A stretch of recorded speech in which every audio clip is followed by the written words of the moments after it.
Everyone, welcome to finance radio. तो आज हम देखेंगे कि आरओई क्या होता है। आरओई का मतलब होता है रिटर्न ऑन इक्विटी। अब आरओई जो है, आरओई का मतलब ये बिल्कुल भी नहीं होता कि सपोज आपने एक शेयर में 100 रुपये लगाए, ठीक है, और आरओई जो है वो किसी का शेयर का 5% है। तो इसका मतलब ये बिल्कुल भी नहीं है कि आपको जो है अपने लगाए हुए अमाउंट पे 5% रिटर्न मिलेगा। ये बिल्कुल भी नहीं है इसका मतलब।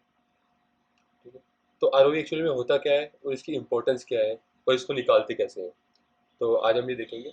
तो चलिए देखते हैं। तो आरओई जो होता है, आरओई होता है net income of a company divided by average share holder equity. अब नेट इनकम जो होती है, नेट इनकम हमको पता है क्या होती है। नेट इनकम होती है टोटल इनकम जो एक साल में कंपनी जनरेट करती है, करेक्ट। और एवरेज शेयर होल्डर इक्विटी होता है कि एक फाइनेंशियल ईयर में कितने अमाउंट ऑफ शेयर्स जो है, कितने रुपए के शेयर्स जो है शेयर होल्डर्स ने इन्वेस्ट किए हुए हैं एक कंपनी में, मतलब कितने अमाउंट के शेयर्स उन्होंने खरीदे हुए हैं एवरेज, ऑन एवरेज एक कंपनी में एक साल के लिए।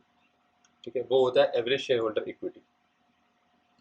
अब एवरेज शेयर होल्डर इक्विटी जो है वो निकालते कैसे हैं, उसको देख लेते हैं एक एग्जांपल के साथ। ठीक है, तो सपोज कीजिए कि एक कंपनी है, उसमें 1 अप्रैल को 250 करोड़ के शेयर्स जो हैं पब्लिक ने खरीदे हुए हैं, पब्लिक या किसी ने भी। ठीक है, 250 करोड़ के शेयर्स पब्लिक ने खरीदे हुए हैं या किसी ने भी खरीदे हुए हैं।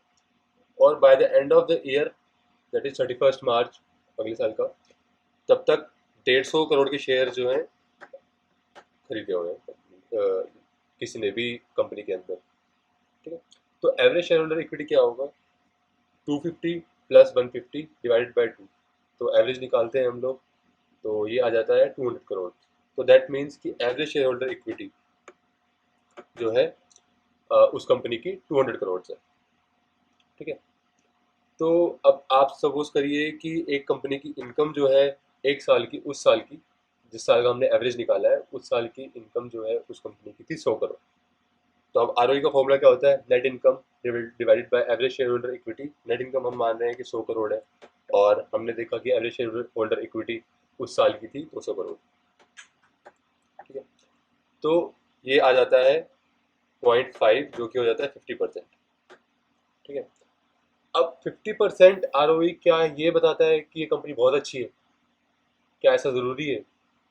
हो सकता है किसी कंपनी का 10% हो आरओई, हो सकता है किसी का 20% हो, किसी का 50% हो।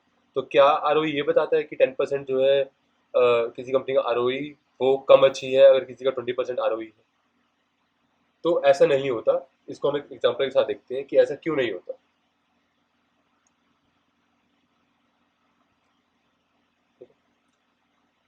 तो इसको अभी हम एक एग्जाम्पल के साथ देखेंगे। हम दो कंपनी को कंपेयर करेंगे कि दोनों कंपनीज का आरओई क्या है, और उनका जो है आपको खुद ही पता चल जाएगा एग्जांपल देख कर कि कंपनी कौन सी अच्छी है और आरओई एक्चुअली में बताता क्या है।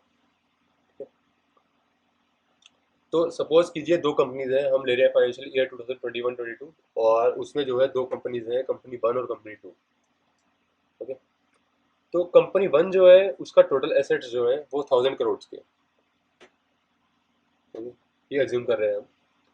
जो 1000 करोड़ है वो जो है वो 100% शेयर होल्डर इक्विटी है, उसमें कुछ नहीं है और कुछ, सब कुछ जो है वो 100% शेयर होल्डर इक्विटी है।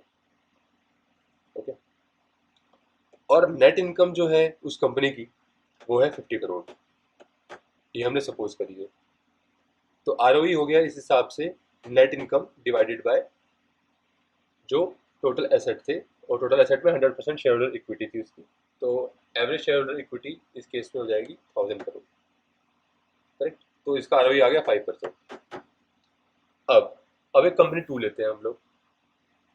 ठीक है, अब आप कंपनी टू का देखेंगे तो उसका भी टोटल एसेट 1000 करोड़ ही है, बट उसमें सिर्फ 25% जो है 1000 करोड़ का वो शेयर होल्डर इक्विटी है, बाकी उन्होंने डेप्ट उठा रखा है, वो उधार है जो उनको चुकाना है। ओके, बट उनका टोटल एसेट गिनेंगे तो वो 1000 करोड़ है, राइट। अब क्योंकि 25% शेयर होल्डर इक्विटी है उनकी, और नेट इनकम उनकी भी 50 करोड़ है, तो अगर आप आरओई निकालेंगे इस हिसाब से, हालांकि उनके टोटल एसेट 1000 करोड़ के हैं जिसमें से 75% डेप्ट है। ओके, तो अगर आप इस हिसाब से 75% डेप्ट है, 750 करोड़ उनको चुकाना है, और उसमें सिर्फ 25% जो है वो शेयर होल्डर इक्विटी है। दैट मीन्स कि 250 करोड़ जो है वो शेयर होल्डर इक्विटी है। तो अगर आप आरओई निकालेंगे इसका, तो आरओई आता है 50, जो कि उनकी नेट इनकम है, divided by average share holder equity, जो कि इस केस में 25% ऑफ 1000 करोड़, जो कि निकल के आती है 250 करोड़। करेक्ट। तो अगर आप देखेंगे तो इसका आरओई आ गया कितना, 20%। अब आरओई इस कंपनी का ज़्यादा आया है, करेक्ट, बट कंपनी अच्छी आपके हिसाब से कौन सी हुई? ऑब्वियसली कंपनी वन, क्योंकि उन्होंने कोई डेप्ट नहीं उठा रखा। करेक्ट।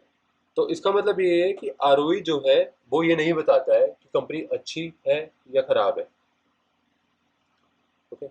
तो ये हमको ध्यान रखना है कि आरओई का मतलब ये बिल्कुल भी नहीं है कि कौन सी कंपनी अच्छी है, और आप ये एक सिर्फ एक ये फैक्टर देख के ये नहीं डिसाइड कर सकते कि क्या हमको ये कंपनी को में इन्वेस्ट करना चाहिए या नहीं करना चाहिए। मल्टीपल फैक्टर्स को देखा जाता है इन्वेस्ट करने के लिए। तो हमेशा ये ध्यान रखें कि आरओई का मतलब क्या होता है। तो आज की वीडियो में यही था। अगर वीडियो पसंद आई हो तो कमेंट करें, शेयर करें, सब्सक्राइब करें, और जो भी आपके वैल्यूबल सजेशंस हैं उसको कमेंट बॉक्स में लिख सकते हैं।